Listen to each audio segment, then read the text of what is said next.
இன்றைய தினமலர் செய்தியில் அதிர்ச்சி தகவல். அமாஸ் பாணியில் டில்லியை தாக்கவிருந்த பயங்கரவாதிகள், பாதுகாப்புத்துறை இறுக்கியதால் கார் மட்டும் வெடித்தது.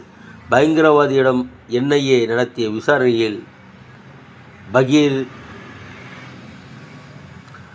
போதுமான அளவு மக்கள் தொகை இல்லை, கோவை மதுரைக்கு மெட்ரோ ரயில் கிடையாது, மத்திய அரசு கைவிரிப்பு.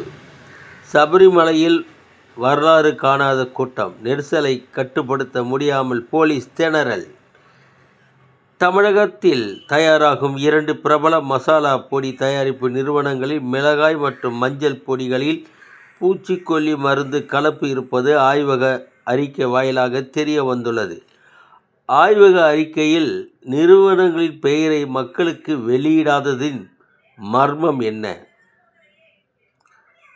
ஆம்ஸ்டாங் கொலை CBI விசாரணை தொடரும் உத்தரவை திரும்பப் பெற கோரி உச்சநீதிமன்றத்தில் தமிழக அரசு மனு தாக்கல். காரணம் புரியாத புதிர். வணக்கம்.